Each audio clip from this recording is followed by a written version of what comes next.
Welcome, everyone. Thank you so much for joining us for this session.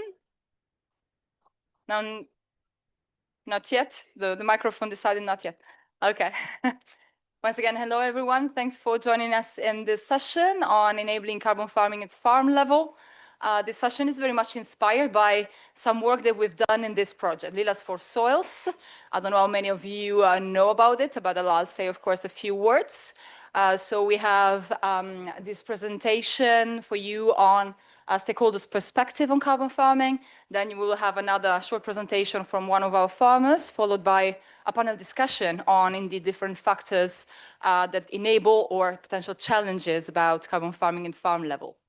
So first of all, my name is Sonia Pietosi. I work for ECFS26, and ECFS26 is coordinating the Lilas for Soils project, which is one of the first waves of Living Lab project funded under Mission Soil. We focus on fostering carbon farming practices in the Mediterranean and Southern European region for a healthy future of European soils. That's why we are particularly involved in the summit. Since we indeed focus on carbon farming, we don't focus on a specific crop or type of soil, etc., but really on the type of practices. And how do we do that? So through this Living Lab methodology, we established 5 Living Labs in 6 countries. We are working on 100 demo sites, 85 of which are commercial farms, and we are testing about 20 practices. The project started about 18 months ago, so we are really starting now to see some results, and we are going to share some of those with you. But first of all, I talked a lot about living labs. A lot of people, I think, hear about this concept. I don't know how many of you are really acquainted, are really familiar with it. So let's start with this. Lilas for Soils follows the European Network of Living Lab definition, and living labs are user-centered open innovation ecosystem based on a systemic user co-creation approach, integrating research and innovation processes in real-life communities and settings. Living Labs work in a collaborative ecosystem built around a quadruple helix of model of innovation. This means that we involve different types of stakeholders, so starting from farmers, of course, academia, industry, and public sector, and of course the private sector is large, to solve or to tackle systemic issues like carbon farming can be, with different types of solutions. And indeed, what we did in Lilas for Soils is to interview all different types of stakeholders and ask them what they think about carbon farming. So we collected 235 responses, indeed, across 3 key types of stakeholders, 60% from the farming sector, so farmers and advisors, 20%, so 46 respondents in the agri-food industry, and about a similar number in research and also some public entities. The idea was to stimulate reflection on carbon farming practices and soil health, to inform our co-creation or cycle of co-creation workshops that we recently finished, and to use this feedback to also understand what activities, how to shape our living labs and which kind of activities we should provide going forward. So let's see what our stakeholders told us. We will go through these 5 or 6 sections, starting from carbon farming from climate change and soil health, carbon farming practices, perception versus application, enablers, limits and risks, and carbon credit markets. And we will indeed conclude with some ideas on the role of living labs. So we asked our stakeholders how carbon farming practices could contribute to tackle climate change. And you can see here that the industry sector definitely agrees that carbon farming practices have a very important role to play, and they can be really a pillar on climate change mitigation. We have more than 90% that agree on this view. At the same time, also farmers indicate as main benefits from soil-rich inorganic matter, the fact that these healthy soils help reduce water and wind erosion and get higher yields and production stability. So definitely there is an interest that goes beyond the credit in itself. Farmers definitely recognize the value of having organic matter in their soil. When we talked about, we asked them what is the perceived effectiveness of these practices and what are the most effective practices. Introducing cover crops is definitely on top of this list, followed immediately by reducing tillage, minimum and strip tillage, as well as improving crop rotation and optimizing fertilizers. When we asked them which practices they're already applying, there is some mirroring in that sense. Definitely cover crops are the most frequent practice already applied, followed by reduced tillage as well as no tillage farming. Whereas the others definitely can be improved. And that's one of the things we are doing with them under Lilas for Soils. When we asked a similar question to academia, definitely we see we are very much aligned. So our academia is university representative research are supporting farmers, and they're very much aligned in the most effective carbon farming practices being introducing cover crops, reducing or eliminating tillage, and optimizing fertilization.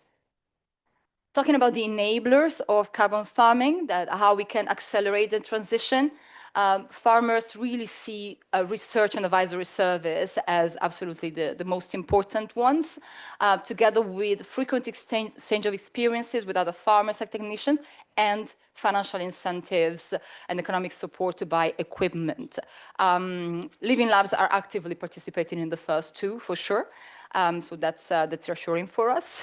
And then research also gave us a similar perspective. They really see on-farm application trials and long-term experiments being particularly critical, followed as well by sensors and soil health indicators. Of course, research really looks into measuring the impact very closely.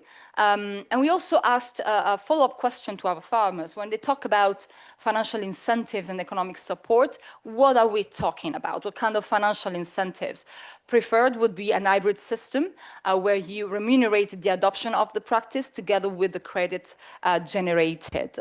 This followed by a premium price for products grown with carbon farming, as well as payment by result.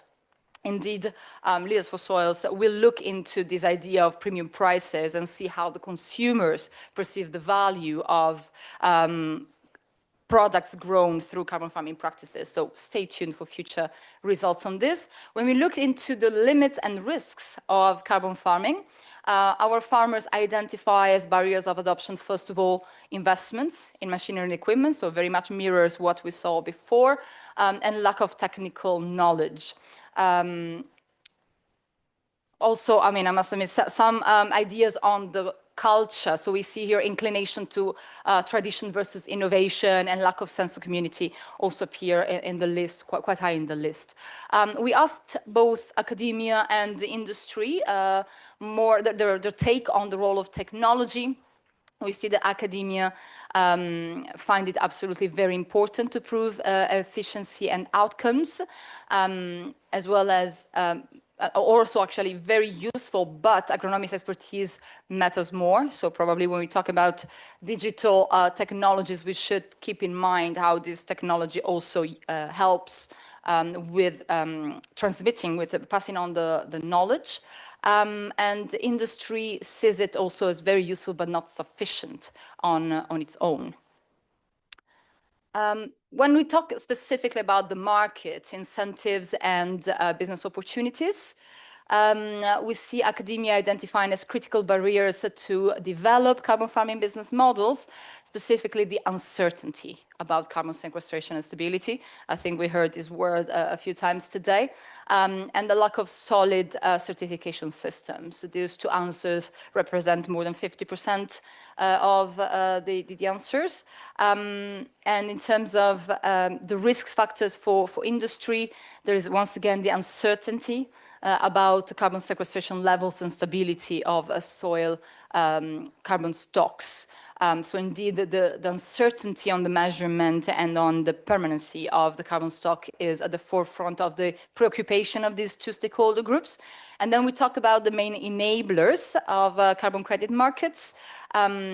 Here we see the preoccupation of industry is around avoiding credits replacing direct emission reduction, and ensure strict criteria for additionality and transparency. Yes, and I see as well, this should be the reducing project implementation costs as well. When we asked the farmers, we went a bit more in depth with them about the incentives and business opportunities, inquiring specifically on 3 potential incentives. One is voluntary commercial agreements between agri-food sector and farmers. The other one is rural development plans to support collaboration in the value chain, and these emission trade systems or carbon tax. You can see that indeed the idea of having rural development plans and to support collaboration in the value chain is a preferred option, followed by these voluntary commercial agreements. So there is still a value chain approach very much valued by the farmers. Similar question for industry and research. And in both cases, this idea of rural development plans is very much valued, as well as promoting supply chain agreements. So we do see that our stakeholders are very much in line on these points. And finally, on the role of living labs, as I was saying before, the idea of a living lab is really to bring all these different stakeholders around the same table to solve more of a systemic issue like carbon farming can be. And it's really for our farmers, what they would like to see is knowledge, as we said, and this sense of community. So they really showed preference for on-farm demonstration visits, participation in conferences and fairs, and training and refresher courses. These are definitely the 3 main answers, even though, as you can see, there is quite a division in these pie. And for other type of stakeholders, we hear that demonstration visits and peer-to-peer exchanges are absolutely crucial, together with also thematic meetings and workshops. So knowledge and knowledge sharing among the same type of stakeholder and across are definitely the 2 most important factors and the role that Living Labs can play. So thank you very much. This was a quick run through, and today during our panel discussion, we'll hear more about the, if you can change the presentation, we can hear more about the perspective of some of our stakeholders, especially the farmer. But now we hear from one of our farmers, Michele Conte, representing La Fagiana farm. Thank you. Thank you very much. So, I'm Michele Conte. I'm the agronomist of La Fagiana Farm. La Fagiana Farm is an estate in the province of Venice that is specialized on rice cultivation and transformation. So we follow all the growing cycle, and we go from the seed until the final package. So let me see if this works. Perfect, and this. So La Fagiana Farm is a farm of 460 hectares that for our territory is a quite big surface. And as a technician, my job is maintain the fertility and the productivity of this estate, okay? So, as I said, we are specialized on rice cultivation, but our most important thing is be sure that the quality of rice that we produce is really high, okay? So we are artisanal producer, so the most important thing is have a quality that can come from the field until the final product. This year we are really glad that our product is in the kitchen of MasterChef. We are the official rice of MasterChef Italia. So we are happy, and we are really glad about the quality that we arrive in these years. But this must be preserved also in a long term. Actually, I'm the 2nd generation of agronomist because my father is 45 years that is managing this farm. He is the director of the farm. And in order to preserve the fertility, the rule was preserve the equilibrium, okay? And the first way in order to preserve the equilibrium is maintain stable the biodiversity, okay? And the easiest way in order to preserve the biodiversity is not just have several woods, we have a wildlife pound, we have several different hectares that are just dedicated in order to maintain a natural area in order to express all the useful insects, but in general all the wildlife and living beings that live inside an habitat that is an estate like this one. But the first way in order to preserve the biodiversity is cultivate different crops, okay? So the crop rotation. And this crop rotation it was calibrated in several decades of experience that my father did in our soil and with our climatic condition, okay? But nowadays we have a problem because, of course, the demand of our high quality product is increasing, okay? So what I want to do is increase the surface of rice. Nowadays, we are cultivating 200 hectares of rice. And I know that this is a good quantity in order to maintain stable our crop rotation, because in that way I can do for 4 years rice in the same place, and later for 3 years I can cultivate soybean, corn, or other crops. Okay, this is something that is something easy and common in a good agricultural environment. But as I said, I want to increase and I want to arrive to cultivate 250 hectares. But as I said, I'm not the owner, I'm a manager. And my most important thing is not just guarantee a good income for this year for my owner, for the owner of the farm, but guarantee the productivity for the next generation and for the next decades. Because of course, if I just push on the production without thinking what will be the productivity in general of the farm, maybe in the next 10 years, maybe I will have some problems. So a good opportunity comes from carbon farming. As we see from the previous presentation, one of the most common and easy maybe to apply technique from carbon farming is cover crops, okay? So we wanted to try to use cover crops between the 2 cycles of rice. So during the winter, cultivate a cover crop in order to increase the fertility and help in that way the equilibrium inside the farm. But we have a problem because this is a field 10 days before the harvest, and this field for the 5 months of the growing cycle was covered with a layer of 10 centimeters of water. So immediately after the harvest, for us is almost impossible go inside with a tractor in order to sow a cover crop. But but nowadays we have a new technology that allow us to, exactly in this moment, I'm sorry that is not going in a good way, the video, but it's interesting that now we have this technology that are agricultural drones. This is DJI Agras T50 that is able to carry 50 kilos of seeds for each fly that fly above the rice 10 days before the harvest.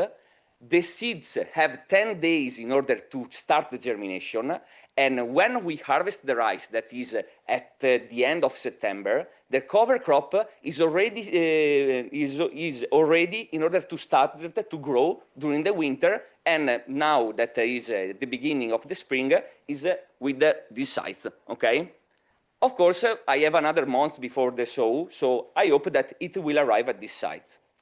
But if we consider what is a cover crop, it's just a plant that is growing in a period where I'm not growing my principal and main crop, and at the end, in order to grow, is making photosynthesis. Now I want to do something that maybe for somebody, especially for the professor, will be too easy, a simplification about what is photosynthesis. But if you think in general about photosynthesis, you have light, you have water, okay?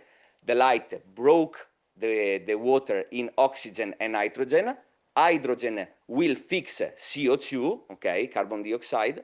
And from that, I will obtain sugar, starch, fibers, and all these elements that compose my plant will go in the soil, and if I'm lucky, if I manage in a really, really well way my soil, this will become humus. And humus is the most important thing in order to keep the fertility of my soil. It's more important to have a high content in humus and also organic matter than have a high content of nutrients in my soil, okay? This is really fundamental. So what I mean when I say that my father take care about the fertility, it means that with his crop rotation, what he's got to what he measure is the organic compound of our soil in order to say, okay, stable, okay, I'm doing a good job. So what carbon farming can do for me, and what is the most important thing that I want to have from these new techniques is be able to increase the productivity of my farm, so increase the quantity of rice that I can produce without lose the quality. And the quality at the end comes from the fertility of my soil. So thanks to this technique, of course, in the future we will analyze what is the quantity of carbon credits that I will produce. But to me, the most important thing is that I can say to the owner of the estate, okay, we can increase the production without lose the productivity of your estate, okay? So thank you for your attention. I hope that I didn't be so too fast, but we will be able to go deeper in the argument also during the panel test. The panel. Thank you. Please, Michele. Thank you very much. And now over to Dr. Andrea Fiorini, that is a researcher at the Università Cattolica del Sacro Cuore di Piacenza, as well as our leader of Share Innovation Lab, the Italian Living Lab on Lead for Soils. Thank you. Yeah, thank you. Thank you, Sonia, for the introduction. So today we are here to hear from farmers, basically. So what we talk about carbon farming, usually the discussion often focuses on philosophy, frameworks, methodologies, in carbon markets. But in reality, the success of carbon farming will depend at the end on something much more practical, as Michele already took advance from. So whether farmers decide that these practices make sense on their own farm. This session is to bring that perspective to the center. We have farmers with very different experiences, from early adopters to pioneers of conservation agriculture, together with representatives from technology and farmers organization. So I would like to introduce the panel, asking panelists to come here and sitting in the front. So I will start introducing from my left side. So Michele Conte already introduced himself. Then we have Maura Avellone, Sustainability Specialist of X-Farm Technologies, a digital platform supporting farm management and sustainability monitoring. Then we have Pietro Baldrighi from Anga Confagricoltura. Pietro is a farmer, is a young farmer with a dairy cattle farm, but here represents the carbon farming hub of Anga Confagricoltura, the association of young farmers within Confagricoltura itself. And then we have Filippo Geraldi, which is a farmer and a farmer contractor involved in a EU soil mission project, the Climate Farm Demo project, and works closely with several farms implementing carbon farming practices around. And then we have Mauro Grandi, who is a farmer at the Azienda Agricola Asterias and a long-time practitioner of conservation agriculture. So the idea is to start literally from the ground. So what works on the ground? I will start with Filippo. Filippo and Mauro will be translating their responses. So Filippo, could you briefly introduce yourself and your work in relation to carbon farming? From your experience, which practices seem to work best in real farming condition, and what concrete benefits are you seeing? Here again, we would like to hear from experience, concrete action, no more philosophy here. Thank you. Buon pomeriggio a tutti. Sono Filippo Borella. Nella slide c'è un piccolo errore. Gerardi è l'azienda per cui lavoro. I'm sorry. Sono Filippo Borella, agronomo dell'azienda Gerardi, è un'azienda di circa 2000 ettari nella zona di Ferrara. Pratichiamo l'agricoltura conservativa da oltre una decina d'anni. Facciamo minima agricoltura conservativa per quanto riguarda le colture primaverili, quindi mais e soia nel nostro caso, girasole che l'abbiamo introdotto l'anno scorso, e semina su sodo invece per le colture autunno-vernine. Nella nostra azienda pratichiamo la concimazione a rato variabile e anche la concimazione organica con digestato. So, good afternoon. My name is Filippo Borella, and I'm an agronomist for the Gerardi farm. The farm manages approximately 2,000 hectares of land, and it has been practicing conservation agriculture for over 10 years, with minimum tillage for spring crops, corn, sunflower, and direct seeding for autumn-winter crops. And we use fertilization and organic fertilization with digestate.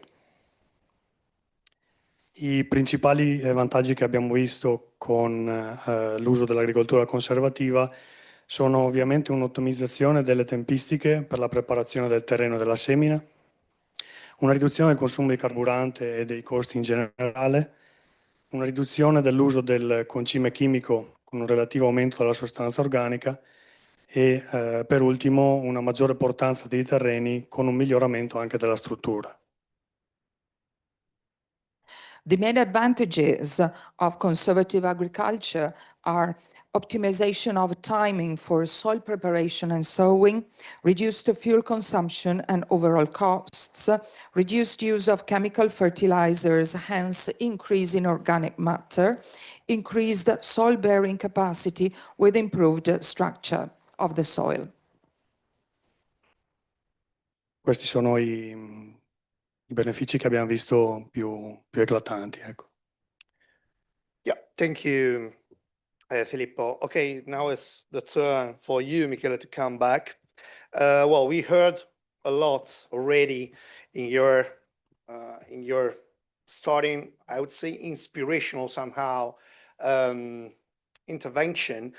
Here, I would like to ask you which carbon farming practice has delivered the most tangible results so far. So just to have, I would say, a sort of list with some positive results you observed and what kind of benefit you have observed, agronomic, economic, organizational. So just give us a bit more of your experience in everyday management. I wanna focus on the terms organization. Yeah. I mean, the practice that we did with the drone, okay, of course, is super interesting because is a way in order to make a cover crop in a crop like rice with our field that is pretty difficult. But organization is something that is fundamental when you are in the field. Be able to plant the cover crop 10 days before the harvest, it means that you will not wait until the finish of the harvest season to plant the cover crop. It means that you can do it in a moment that you are waiting for the harvest. It means one thing that is fundamental in agriculture, you have time, okay? Especially when you want to think about something sustainable. Often the farmers say, okay, but it's expensive, but at the same time, I don't have time to also think about that. So found a new technique that the new technology can help us to put in period like before the harvest that you have the time in order to dedicate it also to something that is sustainable and also help to the cover crop to start before, because as soon you start with the cover crop, better will be the results, can be an opportunity in order to apply that to rice, but also I think through other crops, because we next year we tried this year cover crop on soybean with good results. Next year I want to try to sow that with drone, especially because in order to plant 10 hectares of cover crop on rice, I dedicate just 2 hours. So it's super fast. The drone fly really fast. So it's a technique that give us the opportunity to do something that maybe usually we will say, no, maybe we don't have time. We are more focused on production and not think about the other things that are, as I said, fundamental in order to have a long-term vision production. Okay, thank you. So from, I would say, early adopter of cover crops here, we move to the end of our panelist list to Mauro Grandi. Mauro, your experience with conservation agriculture and no-till practices goes back more than 2 decades. From this long-term perspective, which practices have proven most effective in improving soil health and resilience over time? Buongiorno a tutti. Sono un coltivatore di colture erbacee in provincia di Pavia e pratichiamo no-till dal 1997. Diciamo che abbiamo scelto il no-till un po' per sfida e un po' perché avevamo necessità di ridurre drasticamente le lavorazioni per un continuo degrado di quello che erano i suoli, che nel tempo diventavano sempre meno produttivi e più difficili da lavorare. All'inizio, diciamo, abbiamo avuto un approccio marginale con le cover crop, solo negli ultimi anni le abbiamo introdotte in modo, direi, continuativo, e diciamo che nell'ottica del medio periodo, dopo un periodo di transizione di alcuni anni, abbiamo visto un continuo miglioramento sia della biologia del suolo, ma anche di quella che è la strutturazione del suolo, la struttura del suolo e le caratteristiche fisico-chimiche del suolo. Noi pratichiamo no-till continuativo e facciamo rotazione, che abbiamo visto è la base comunque per ottenere i migliori risultati e anche in un tempo più breve. Sicuramente tecniche che avevamo approcciato prima della non lavorazione, quali la minima lavorazione, davano sicuramente un risultato pratico quanto alla velocità di esecuzione, quanto al risparmio di carburante positivo, ma non davano i risultati più tangibili sia dal punto di vista produttivo che dal punto di vista proprio biologico del suolo. Good afternoon. I'm a herbaceous crop farmer, and we've been practicing no-till since 1997. We decided to adopt this practice in order to meet the challenges that came because of the degradation of the soil in my farm. At first, the approach was limited. And recently, instead, we've been applying no-till on a continuous basis. After a transition period, we have witnessed an improvement in the structure of the soil. Therefore, as I told you, we are doing no-till practice on a continuous basis plus rotation of crops in order to get good results in a short time. In the past, we adopted minimum till practice, which yielded good results, especially in terms of saving on fuel, for example, but the results were not so tangible as they are now with no-till approach. Thank you, Mauro. So let's move to Pietro. And Pietro, I know you have you're farmers, so you have experience for carbon farming, let's say, so conservation, agriculture practices, but here you are today here you are to represent the young farmers of Confagricoltura. So, Pietro, could you briefly introduce your role and your perspective in the carbon farming space? And from the point of view of young farmers you are called to represent today, what makes carbon farming attractive today? Is that an attractive choice?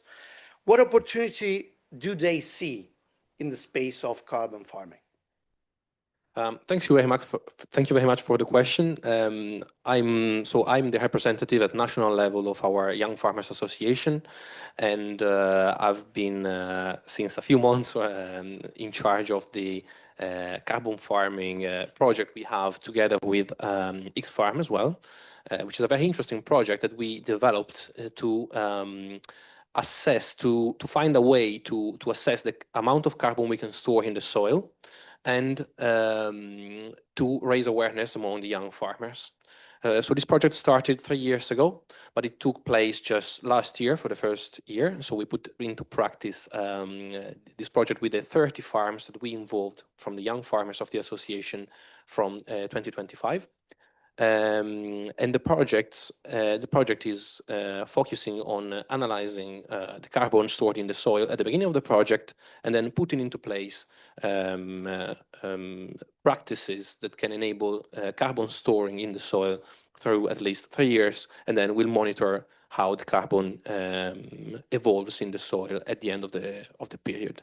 Now, for young farmers, this is a very attractive topic, not in itself, but because they realize that storing carbon means ensuring fertility of the soil, and that means ensuring that your soil will be producing good yields in the years to come.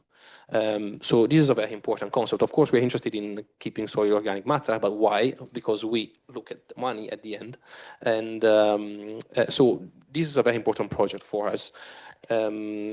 I'd say another important part of the project is developing skills and exchanging expertise between peers. So young farmers meeting together and trying to find and trying to exchange their own experience. Yeah, thank you.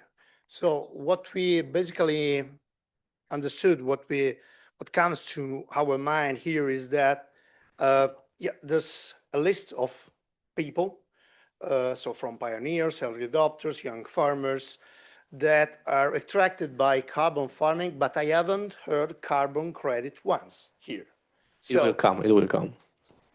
Okay, so, but yeah, the fact is that the importance for farmers is the fertility of soil, because the soil is really the natural resource they wish to take care about, and is the first asset for production they have. Okay, let's move from farmers to technology, let's say. So we heard a lot in the last Carbon Farming Summit, and also today, as the first day of this third Carbon Farming Summit, about MRV and MRV stuff. So what, Maura, after having introduced briefly yourself, of course, from a technological and MRV perspective, what recent developments are actually enabling carbon farming today? What has improved compared to a few years ago? Good afternoon, everyone, and thanks for the question. My name is Maura. I represent X-Farm Technologies today, and I have a background in agriculture, so I kind of understand what we're talking about, beside working for an agri-tech company. What we see from our perspective that has really changed over the last years is data maturity. And as you can imagine, this data maturity is probably also is regulation driven, meaning that this increased amount of data that we are able to collect and to work with is also pushed by regulations and, for example, supply chains that are forced to report on their sustainability report and to report on their impacts and sustainable journey. Of course, these larger requests for data brings a bigger effort on farmers' shoulder, because they need to invest time in collecting this data in a digital way. but it also has positive implications, both for farmers and for supply chains and organizations in general. Because thanks to these data, it is possible for companies like X-Farm to train models to improve the accuracy of decision support systems, for example, and to provide farmers with knowledge and support to their decisions in the field. Thinking of a more MRV perspective, for example, this data availability has done a lot from our perspective is allowing us to build tools that can, for example, detect via satellite, so remote sensing, the adoption of certain practices. And as you can imagine, this has a positive implication on project implementation, because it improves the way projects can be monitored also from remotely. And another point I like to introduce here is also the concept of integration, meaning that compared to a few years ago, we are understanding that integrating different tools and sensors, so hardware and software, is a critical point in order to reduce the request to farmers and try to put together data coming from different sources. And it really simplifies the old framework that we would like to build in the concept of carbon farming. A very short follow-up. I've heard this morning a lot of worries from researchers about the fact of using simple model or very highly accurate models. What's the importance of this, in your opinion, taking into consideration what you just introduced? So the fact that farmers need to introduce practice they perform. So what's the relative importance? Can you further elaborate a bit on that? Yeah, of course. Yeah, so the critical point is to find the right threshold between simplifying and reducing the uncertainty of predictive models, for example. And this is the biggest challenge we are facing because we are already asking a lot to farmers to collect data and to provide information on their farm management. And of course, it requires time. You mentioned a few minutes ago that one of the most critical thing for a farmer is to find the time to do things. So we cannot ask too much. And at the same time, we need to reduce the uncertainty. So I think here is maybe really in short is to focus on the quality of data. Because most of the time we see that data are uploaded into platform, but the quality is really low. And so it basically makes us lose the meaningfulness of those data. So probably putting attention on the quality. Thank you, Maura. You gave me the chance to move a certain way from opportunities to barriers. Okay, so the fact that we heard several positive examples, success, enabling developments, but then adoption we know is never straightforward. Let's now look a bit on what still makes carbon farming difficult in practice. So I will start again from Michele here. From a farm management perspective, what are the main trade-offs you have to face when adopting carbon farming practices?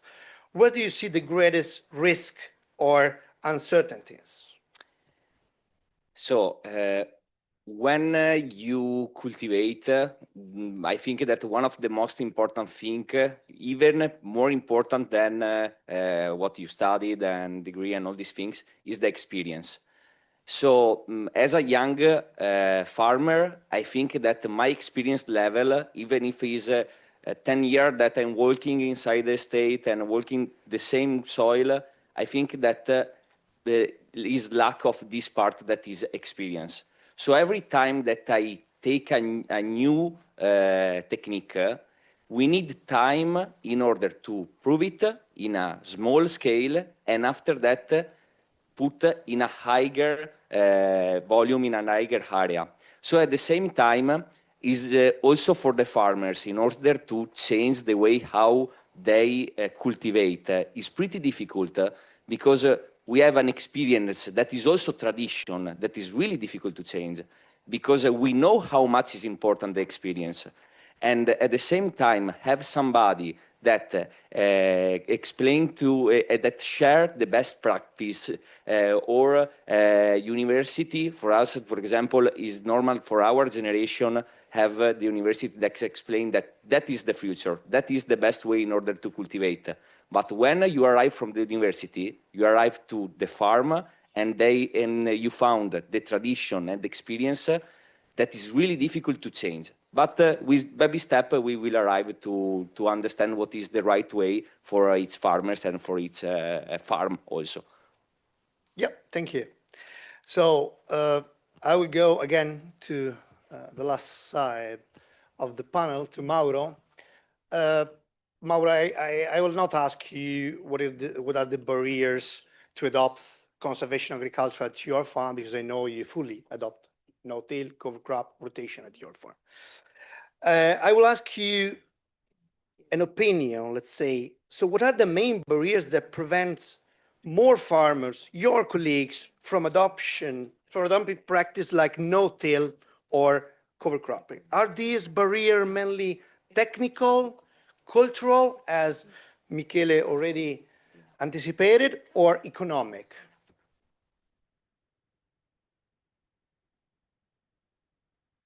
Ma diciamo che le cose sono abbastanza connesse, no? Sicuramente nel fare no-till le difficoltà maggiori sono nei primi anni, quindi durante la fase di transizione. Questa fase di transizione ovviamente ha una durata che dipende dallo stato in cui abbiamo del terreno dove abbiamo iniziato a fare no-till. Su un terreno calpestato, destrutturato, con profonde ormaie, è difficile avere risultati economici positivi e anche, come dire, soddisfazione nei primi anni. Ovvio che il no-till non deve essere un metodo per riuscire a seminare dove non sono riuscito a seminare con altre tecniche. Deve essere un'applicazione continuativa della tecnica e, come dire, va iniziata su appezzamenti che hanno un grado di deterioramento, se non altro, controllato.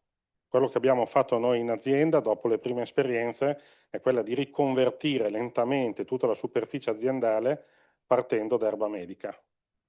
L'erba medica ha 4-5 anni di regime sodivo, ha radici molto profonde e diciamo una capacità ottima di strutturare il suolo, quindi diventa più facile l'approccio. Non so se vuole tradurre, poi diciamo delle cose. Well, the three aspects, technical, cultural, and economic, they're all connected one to the others. Regarding no-till, the main difficulties are met in the first years. That is during the transition phase. The transition phase, its duration, depends upon the condition of the soil. If you have a highly destructured soil, you will hardly get economic results in the first years. And then remember that no-till should not be applied as a method in order to sow there where earlier you could not sow with any other technique, a feasible technique, but it can be applied on soils where you can control the level of deterioration. Therefore, we started on deterioration-controlled soil, applying the no-till procedure by sowing alfalfa. And we chose alfalfa because it has deep roots, it has a 4-year cycle, and it is able to regenerate the soil. Per quanto riguarda le colture di copertura, ovvio che come dire, danno un supporto essenziale sia nell'accompagnare il no-till nei primi anni, sia nel stabilizzare i risultati e come dire, migliorare continuamente quella che è la fertilità biologica del suolo. Ovvio che anche le cover crop hanno un costo e per far sì che ci sia un adeguato sviluppo della coltura e quindi avere buoni risultati, devono essere seminati in una condizione che plausibilmente è accettabile. Non posso, come dire, seminare cover crop molto tardi durante il periodo freddo su terreni dove ci sono ristagni idrici, perché questo vorrebbe dire non ottenere nessun risultato, vorrebbe solo dire ho assolto a quello che è uno dei punti della tecnica. Regarding cover crops, they can support farmers when applying no-till procedure, when wishing to stabilize the results over time, and when wishing to improve soil fertility. Of course, cover crops have their cost, and therefore they must be sown when the condition of the soil are acceptable. For example, it is not cost effective if you see the cover crops in the cold season on soils where you have stagnating water. Un altro vincolo che ho trovato, e sicuramente gli agricoltori oggi devono affrontare è il fatto di non avere sul mercato spesso delle attrezzature, in particolare per il no-till parlo di seminatrici, che veramente riescono a seminare in una condizione di non lavorazione. Spesso sono degli aggiustamenti commerciali di macchine, di modelli che sono nati per la minima lavorazione o addirittura per la semina su terreno lavorato, che vengono venduti come una soluzione per il no-till. E questo purtroppo dà risultati sempre pessimi. There's another limit to cover crops and no-till. On the market, there is no equipment, mostly seeding machines.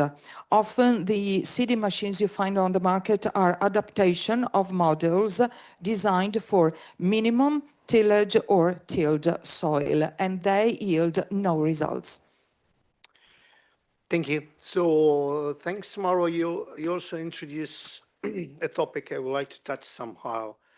So machineries, availability of machineries.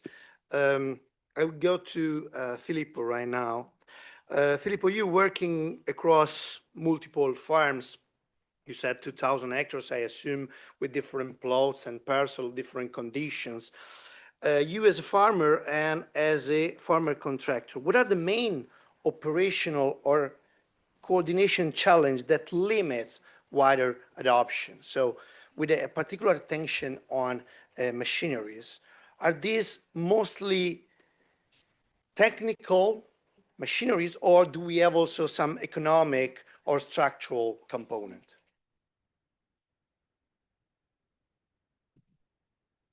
Allora, quando si ha a che fare con molti ettari e con il territorio italiano che è molto delocalizzato, noi per l'azienda per cui lavoro abbiamo un campo che dista 40 km dall'altro.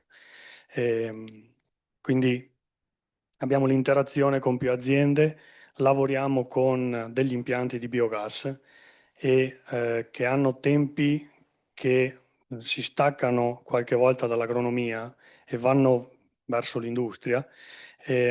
Bisogna cercare di effettuare le operazioni con le tempistiche adatte. Questa cosa è sempre molto difficile. Per far questo ovviamente bisogna avere le attrezzature adatte e anche un personale preparato, cosa fra parentesi che negli ultimi tempi è sempre più difficile. Cerchiamo di usare la tecnologia nel modo più alto possibile che si possa fare con i sistemi che ci sono in commercio adesso. Le nostre attrezzature sono tutte dotate di GPS e di sistemi di agricoltura di precisione. Utilizziamo software per il monitoraggio delle colture, utilizziamo software che diano degli alert per i trattamenti, per le irrigazioni e per le semine. Cerchiamo insomma di fare non come si è sempre fatto, ma quando si deve fare, ecco.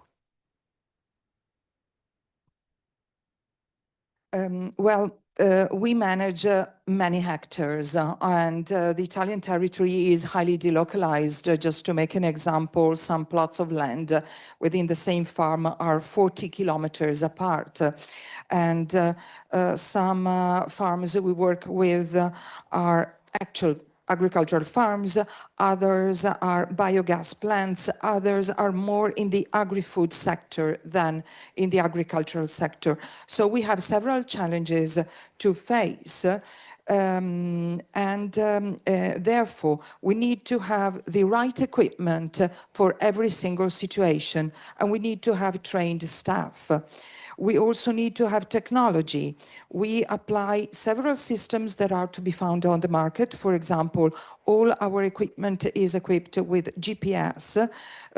We apply precision agriculture with crop monitoring software, alerts to plan treatments, irrigation, and seeding. So we try not to work as we always used to do, but adapt to new trends and technologies.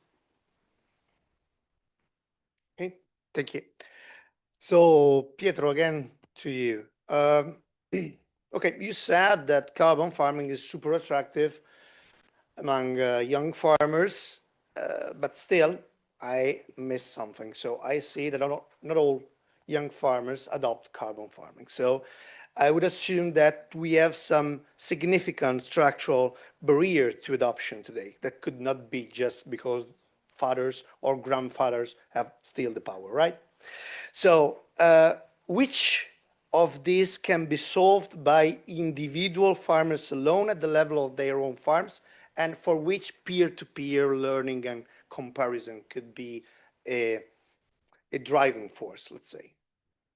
So as the previous speaker said, of course, machinery can be a limit in some cases, but I think we can go back one step and focus on the approach. So first of all, to realize, to make carbon farming real, you have to embrace it and you have to have a change of approach, which means, of course, knowledge and support.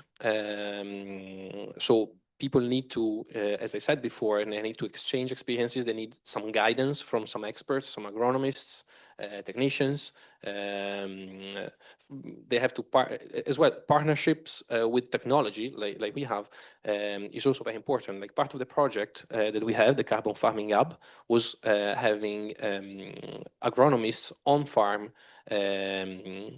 analyzing the situation, the actual situation, and then giving tips and support to the farmers in order to adopt carbon farming practices.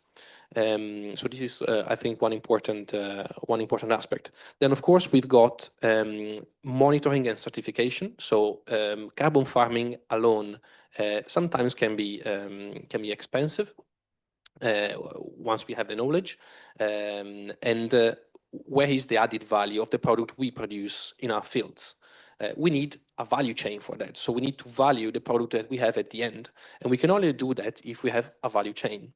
Now, not every farmer is involved in a value chain, and not every farmer can really by itself, like Michele can do with his own product, achieve. So I think developing value chains is also a very important step. And then don't forget, we should not forget regulatory uncertainty. So we don't really know what's happening with carbon credits. So we don't really have a certain value. We don't really have a defined scheme. The market is a bit uncertain as well. So, of course, without specific laws and regulations, it's hard to make long or medium-term plans. Thank you, Pietro. So starting from the point you just rose up, I will go to, yes, exactly, Maura. From a MRV and digital perspective, what are the main friction points that still slow down the adoption? So is that the uncertainty we have around this big bubble of the carbon market across Europe, or do we have worries about data quality, credibility, usability, and trust? Well, I think it's both because first, well, I'm always bringing our experience and our perspective here. And what we see is that many supply chains come to us and they say, okay, I want to do a carbon farming project, but they don't really know to which standard they should rely on. So they ask us to which standard our tool is compliant. But our tool is still not compliant with any standard because we are waiting for an European regulation to be released and to be then aligned and propose something that is then valuable on the market and that is not going to change regulation like tomorrow. And but then, yeah, so on the one hand, we have the topic of the lack of a unique definition of carbon farming and regenerative agriculture, and that led to the proliferation of many different private standards that are really diverse among them. They have different methodologies, they are not comparable between each other, and they also have a very different level of complexity. And then, on the other hand, we have the topic of the data quality, because in order to build reliable and clear carbon farming frameworks, it is critical to have consistent data, complete data, and that reflect reality. And again, I know this is a hot topic for farmers because they need to provide this data, but as I was really happy to hear from my peers here that were bringing their experience, they do see the potential of technology to improve the efficiency in the farm. And that can also really help for the organization to plan beforehand what activities need to be done in order not to arrive late, and so there is no excuse to not do things because the tools are out there. So it's just a matter of changing perspective from farmer side. Thank you. So I will start right from here. So once perspectives have been changed, what we still miss to move from pilots to widespread practice. So I would spend, the last round of question from my side here to move from pilot to this system change, hearing about your opinion. You reported a different perspective according to different experience you have had in your different environments, but here I ask you to give some perspective on a broader action, I would say. So I will start with Michele Conte. So looking ahead, we heard about scalability a lot this morning. What scalability means in terms of its spatial scalability, but also a scalability in time, during time. Mm-hmm. So what would need to change for carbon farming to become a stable and long-term part of your business strategy? Yeah, I connect with the thing that he said, that is the value chain, okay? Because if I do carbon farming, if I do the best technique in order to preserve fertility and also create and generate carbon credits, at the end, if I go to my final consumers, if I go to a chef and I say to him, hey, you know, we do carbon farming, and he say, oh, wow, what is carbon farming? If I say to him, you know, we preserve biodiversity, he know that biodiversity is something good. But why? Because everybody in the last period understand from marketing, from communication, that biodiversity is something good. If so we miss or we must improve the communication, not just for the people that are inside the business or in the political part, but also to the people that have to understand that we are doing something for the community that can be important, so we can create value adding for our final product and also cover the cost for transition or for new techniques. This is my personal opinion. Of course.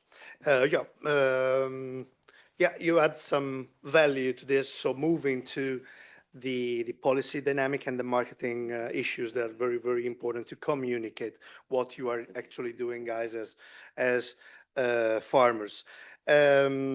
Mauro, again to you. After more than 20 years of experience, I'm not saying anything about your age, it's just because you are a pioneer here. Do you think this system can be realistically scaled across European agriculture? And what would need to change for this to happen?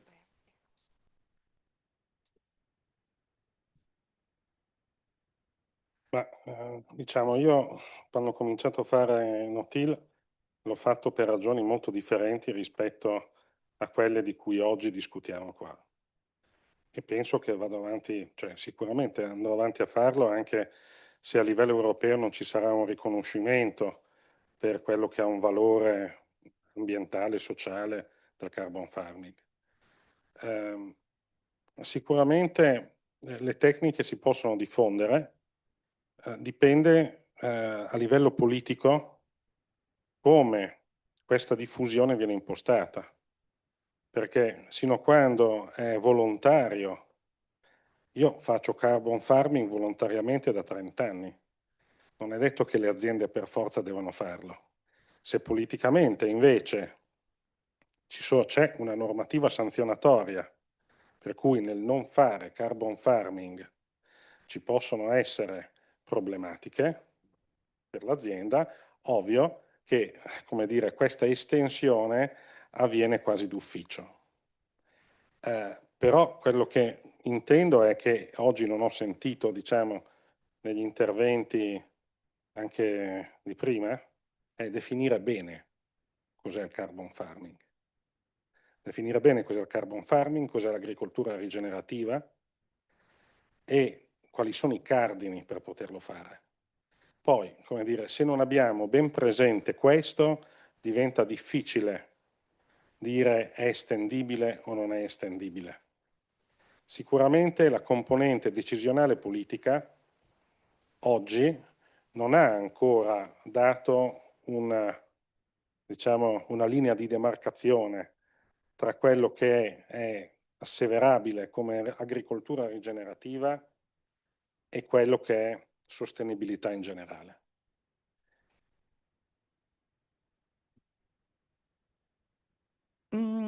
I started applying no-till for different reasons than the ones that have been presented today. And I will keep applying it in the future, even if the European Union were not to recognize its importance. Technologies can be disseminated on the market in the industry, but politicians have to define how to do that. I have been applying carbon farming for 30 years on a voluntary basis. And if it goes on this way on a voluntary basis, it's up to each farmer to decide what to do. Of course, if politicians decide to impose fines to those farmers who do not apply carbon farming, you understand that carbon farming would become a procedure that is applied automatically by everybody. So it is a matter of a political approach. What we need as of now is to have a correct definition as to what carbon farming is and what regenerative farming is. Otherwise, it is difficult to understand what we should be applying without a correct definition. So far, policy has proved unable to get to this clarification. Thank you. Okay, so going back to the picture he was drawing before, Filippo, so the fact you have to merge between different task priorities, farmers, agri-food industries, biogas plants, etc., etc. So do you see carbon farming as something that can be realistically scalable with a specific approach, I would say a standard approach, or there any practical limits in order to go on somehow with what Mauro was saying before? So rules, specific definition of words, basically. Thank you.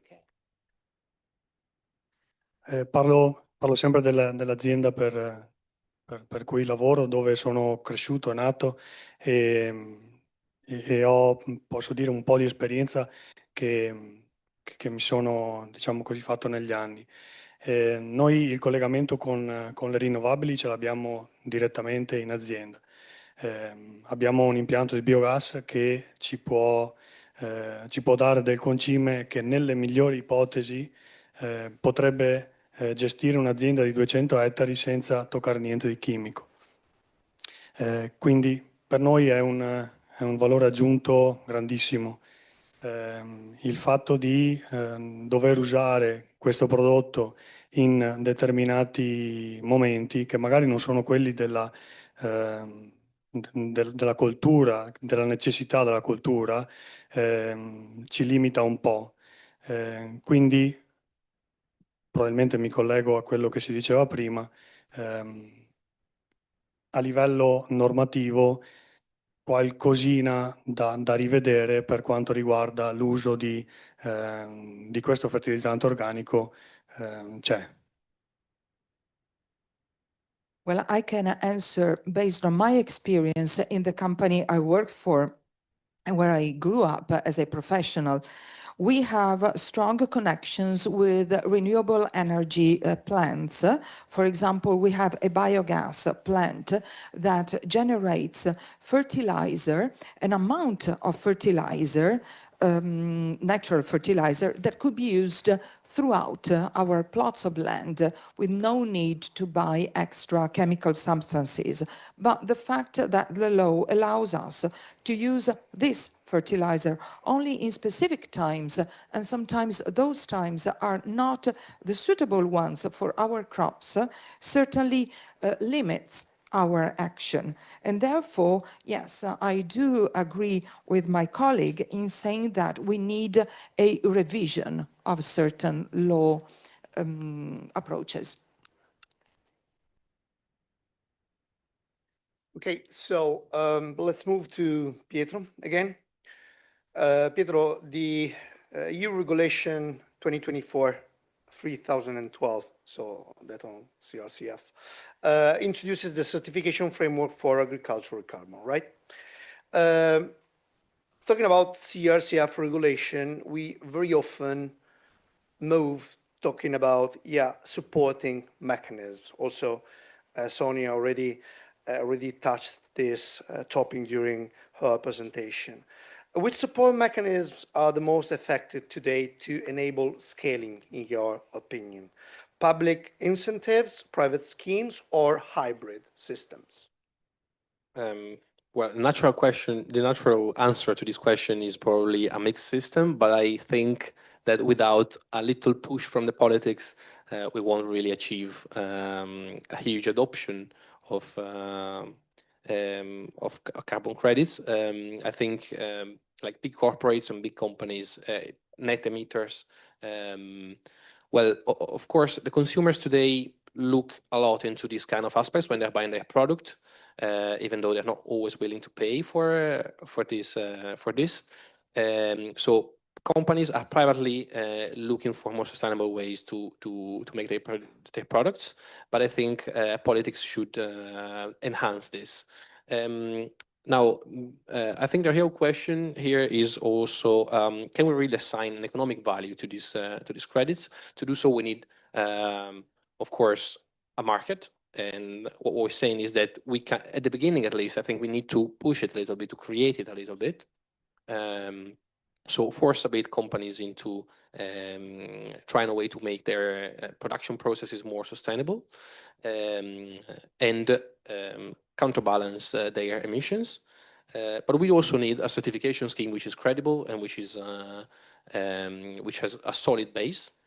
And of course, we need some support from politics for adopting this kind of practices. So farmers, as I said before, they need some training and some support, and they need some incentives as well to adopt these new practices and to adopt maybe new machineries or to, for example, the adoption of cover crops in Lombardy is a clear example of the spread of this technique, because through a regional aid, well, cover crops really spread around the region, and now there's farmers that still do it even if they don't get the incentive. So that's what I did like a year ago. So I think this is also very important to adopt the practices. Yeah, I mean, to take off somehow the, let's end our third round with Maura again. So if from your perspective, so let's talk about, digital solution and MRV. What is still missing at the system level in terms of standards, interoperability, and transparency to make this carbon farming system scalable and credible across Europe? Pietro talked about credibility right before. Yeah, thanks for the question. Well, yeah, I will go back to the topic that I already introduced before, and that was also raised by Mauro and the other panelists. So I think what is a blocker right now is the lack of definition clarity, and so this proliferation of private standards. And so what we see out there is a great fragmentation, and this fragmentation of definitions brings to uncertainty, and as a consequence, it also slows down investments. So everybody is there waiting for some clear direction on where we should go in the world of carbon farming and regenerative agriculture. In terms of digital tools, I think that the tools are developed enough, meaning that there is a lot of technology out there that can be used to provide credible and reliable MRV solutions, MRV systems that can gather all the information under the same platform. So what is also critical is to unify all the information that need to be provided for credible carbon frameworks. And so, I mean, technology cannot fill this gap, but is ready to support for the implementation. And also, I'll touch finally on the last point that was also raised by the others, is that without a clear framework, it is hard to build a market for regenerative products. And without this market, farmer will struggle a lot to move towards this direction, despite few pioneers that really see the power and the importance of bringing back fertility to our soils. Thank you. Thank you, the all of you. I truly appreciate your answers to my question. We are perfectly on time, so also thanks for that. I would like to open the floor for questions from the audience. We have around 15 minutes for that. Yeah, we have a question there. I can move with the microphone. Yeah. Okay. If you can briefly introduce yourself before asking the question. Yes, okay. My name is Konstantinos Hadjiparadis. I'm from northern Greece. I'm a farmer. I cultivate 200 hectares of arable dry land. We cultivate mostly legumes, wheat, rapeseed, and all these cultivations. And I'd like to ask, excuse me, the last 15 years we are in conservation, agriculture, minimum tillage, and we are checking the cover crops abilities, because mostly we cultivate in winter, not in summer, as we are dry land. And also after of middle of May and June, the average temperatures during day are more than 32 to 35 degrees. In 2024, we had during late of June, 43 degrees. It was something exhausting. Nothing can live in these temperatures. I'd like to ask first, Michael, how you terminate the cover crops. For example, we have a big issue in cover cropping. As we harvest in June, we directly apply the seed, and the next cultivation, if it's rapeseed, and we are lucky to have rain late of September or start of October, the window of the cover crop cultivation is so big, so if we leave the plants to flourish and after this to have seeds, become weeds in the cultivation. And one question is this. Another, from your perspective, I want to tell us about the psychology of the farmers, about how can a farmer passes to carbon farming. Sorry for the Greek. When he knows, for example, in your case, the rice, which is also a huge problem the last 2 years, the market also for the Greek farmers, what is the psychology of the farmer to go to carbon farming when he knows that products from abroad come here with no specifications, with the price probably in 50%. When, for example, in Greece, the cost of production per ton of rice is almost 300 euro. From Myanmar with no taxes, they import 220 euro per ton rice directly to consumption. So what do you think the psychology is when the political system or the political perspective doesn't see how can protect the farmers? Because this is in the mind of many farmers. Why to make the transition? Okay. And also I wanted to say to Maura that probably a hybrid framework in MRV is more suitable. I don't know, I want your opinion for this, because every farm and every field is much different. It's we have, as I think it, happening after 2 or 3 years, we are talking about big data that even the farmers don't have time, because it's a way of living, it's not a job. So it will be very difficult to be adjusted for the farmers. Thank you. Well, could we wait 1 sec? The people, yeah, thank you very much. Okay, in order to terminate and sow the rice, we want, I say cut, but I don't know what is the English term in order to chop. Yeah, we chop the cover crops, we make minimum tillage, and we are lucky because in rice cultivation, of course, you flood. In our case, we are cultivating brassicaceae, and of course they don't survive the flooding.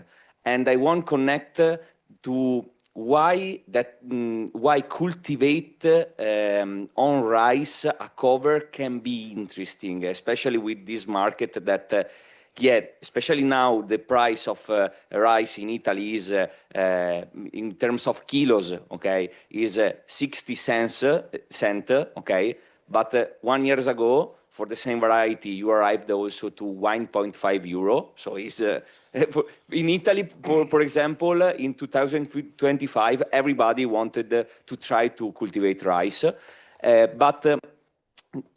One of the reasons why we are pushing on use brassicaceae is that we have problem with nematodes. And nematodes are something that we are facing just in the last 3 years and are decreasing the productivity of our field. So this, of course, the market is unpredictable, and unfortunately, when you produce a commodities, you have to face these kind of issues. But at the same time, as I said, with a long-term vision, I must think about the income for this year, but I must think also about the income in general in our estate.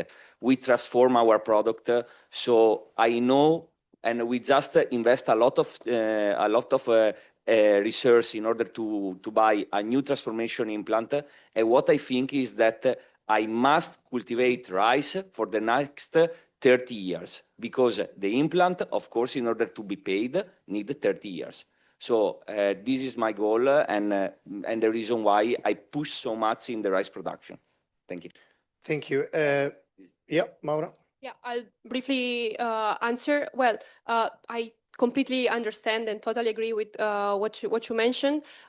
In this sense, I think that our responsibility, so the responsibility of a tech company, is to simplify as much as possible the way data can be recorded in a digital way. And I'm just gonna give you an example of one of the latest things we've been working on. And it's basically a kind of a WhatsApp chat where you can say to this digital friend, I did this activity in field A today at this time. And then the activity is going to be registered directly on the platform. And I believe this is going to strongly simplify the way farmers can use digital tools to collect information. And if we think about it, I mean, farmers are already required to collect data in paper in different ways. We just have to find a unique way to collect this data, to unify the way, also to find a standard way to collect this information so that it can be all aligned and you don't have to provide the same information multiple times for different purposes, for the government, for the biological certification, for example, and so on. Thank you. Well, perhaps Mauro would like to add something about the cover crops or something, in your vision. Mauro and Filippo, since we are talking about farmer stuff, perhaps they could also contribute for termination of cover crops.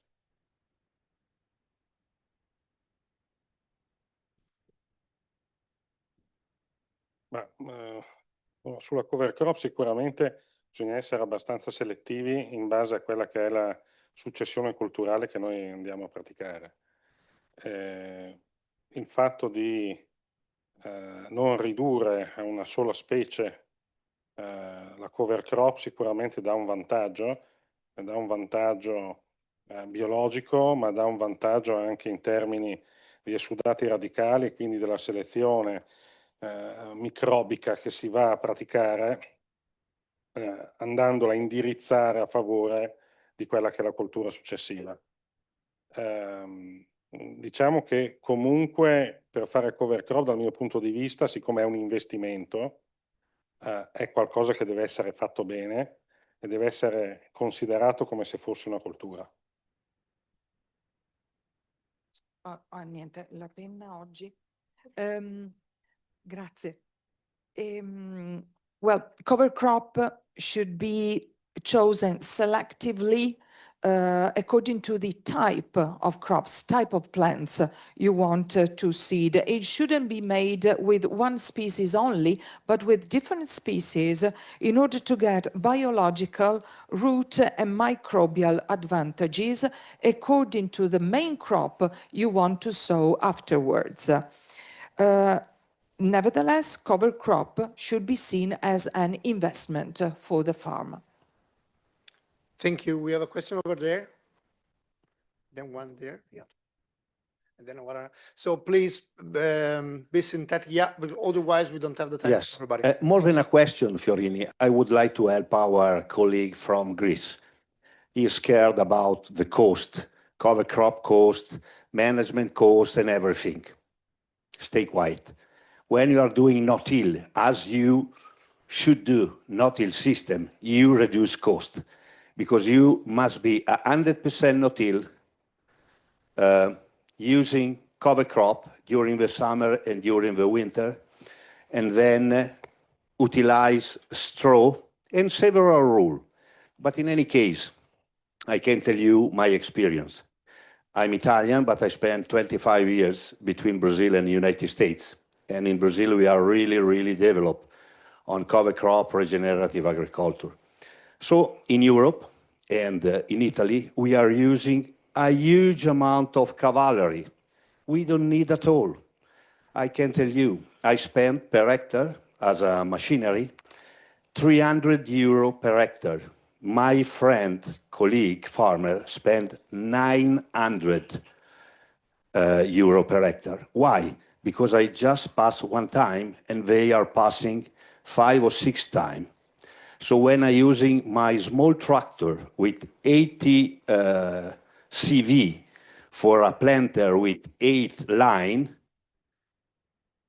practically I can use 6 to 10 liter oil diesel per hectare. My friend, 60 liter per hectare when I'm plowing. So when you are doing cover crop is not a monoculture. Cover crop has some rule. So minimum you should put 3 different botanic family, maybe 5 or 6. Different species, minimum 5, 8 until 20, depending on what you want to achieve and what is your problem. Insecticide are 9 years that I do not use insecticide. I use just herbicide and sometimes on the top of wheat, some fungicide. So please learn a lot, trust in yourself, trust on the technology, go in YouTube from everywhere in Brazil, United States, UK, French, not in Italy, you can learn a lot. So the most important thing, you must be brave at the beginning. Start with just 10% of your farm and you will see what will happen. And use the advice coming from Mauro. He's a great friend. Mauro, Anna, we are working together where we are a little bit depressive and we need some help. What you will do? Look, I have a problem. Houston, I have a problem. What do you think? Okay, we stay together, we solve the problem. So, machine, maybe in Europe, you don't have a lot, but coming from South America, North America, you can find out and go ahead.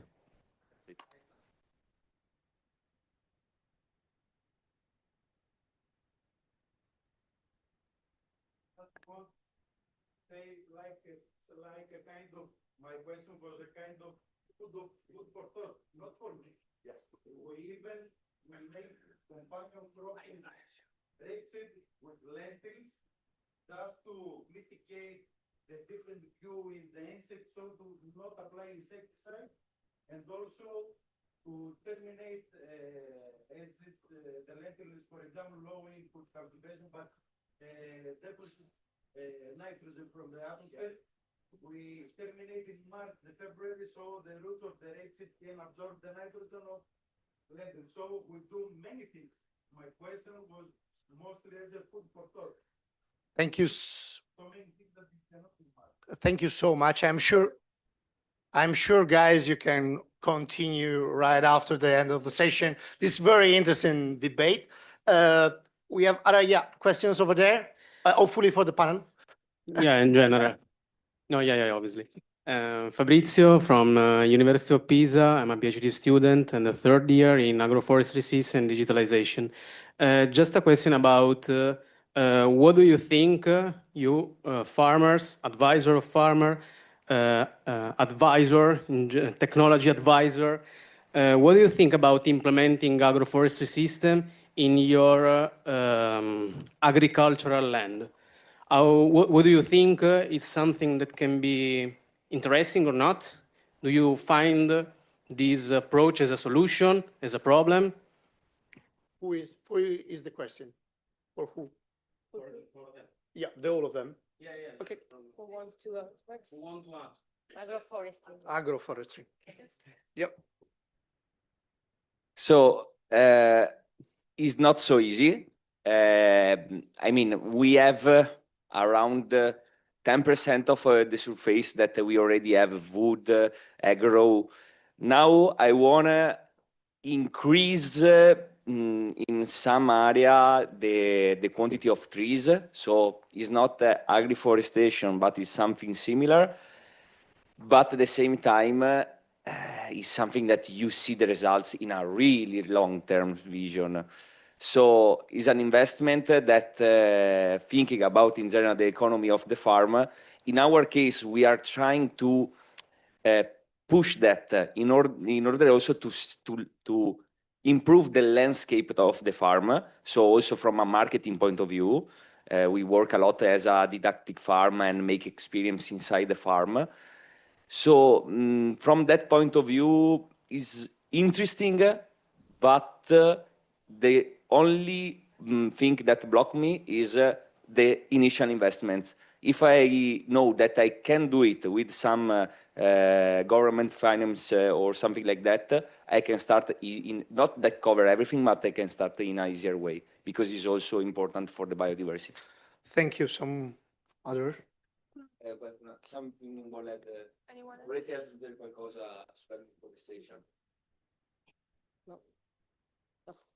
Okay, so very last question from the audience. Yes, I'll make it a quick one.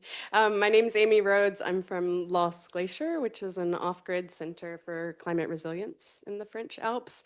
And one practice that we've adopted quite extensively now is the application of biochar, activated biochar on the lands. And I can speak anecdotally from our A/B testing in terms of yields that it's quite powerful. But I don't hear that coming up much in the discussions here. And I'm wondering if that enters into some of the conversations or if any of the farmers here have tried it and why is there this separation, I think, in terms of the carbon farming practices and some application of biochar, which is on the carbon removal side. I think it's more of a spectrum. So it'd be interesting to know if anybody's experimented with that. Biochar. Qualcuno ha esperienza con biochar? No.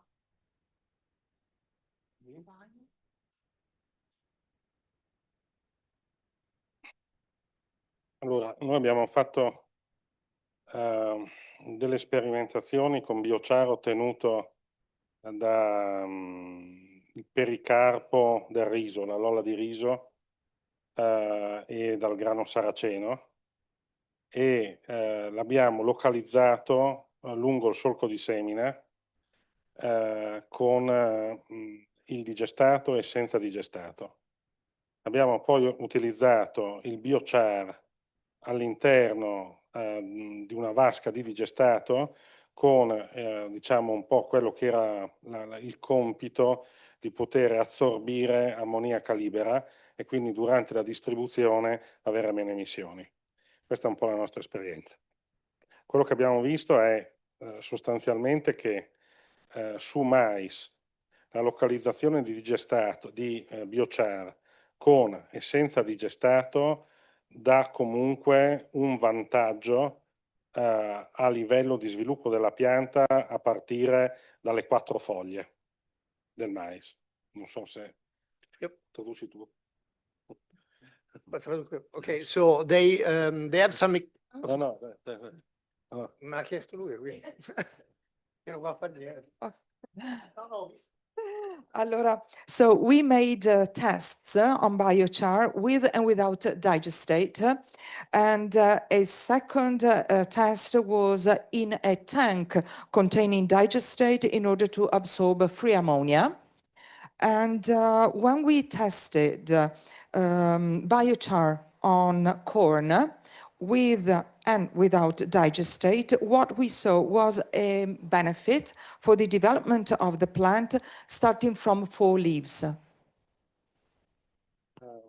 L'esperienza fatta con Regione Lombardia, con ERSAF, nella distribuzione di digestato in superficie, su no-till, è stato un abbattimento delle emissioni d'ammoniaca del 70%. Ancora migliore se in aggiunta di zeolite. Un'altra esperienza di cui sono a conoscenza, che è stata molto positiva, è stata quella di pirolizzare paglia di riso per ridurre poi le emissioni di metano dovute all'interramento della paglia di riso e poi la ridistribuzione di questo biochar durante la coltura.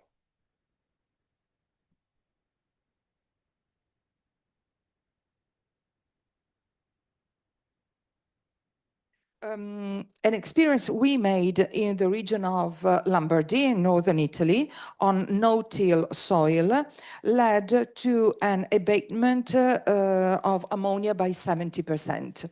Another experience I know of was pyrolysis of rice straw in order to abate methane emissions when placing rice straw under the soil and redistributing biochar during the crop cultivation. Okay, so I would like to greatly thank our panelists for all the experience they took to us. And I would like to leave the floors to Anna, which is the president of Confagricoltura Vicenza. Please stay here, just 1 second. My name is Anna Trettenero. I'm the vice president of Confagricoltura Veneto. I'm talking here on behalf of my president, Giacomo Gallara-Tiscotti. Confagricoltura Veneto is not only a co-host of this event, but it's also a partner to Leaders for Soils. And I would like to thank all of you. I think we had a great discussion. I think there is a room for a lot more talking about these topics among farmers and with the academia and practitioners and share experiences. We need that. Because I can tell you as a passionate no-till farmer that the soil improves a lot and I would never go back to regular tillage. No-till is not like minimum tillage. I got the most of the benefits with switching to real no-till with cover crops and crop rotations.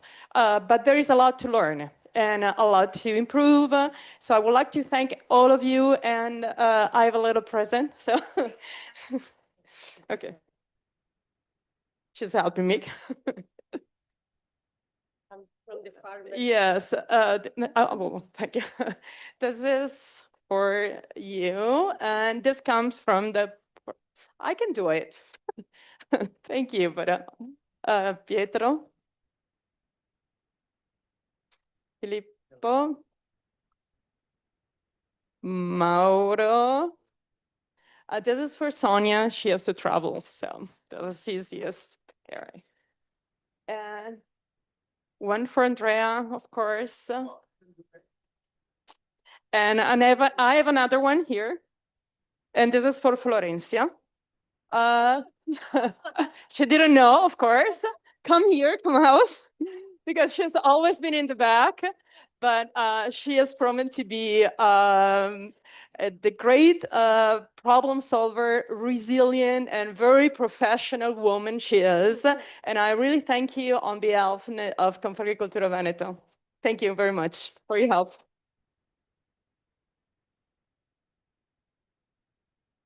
Okay, our session is officially over. So yeah, let's have it. Exactly, and post the session.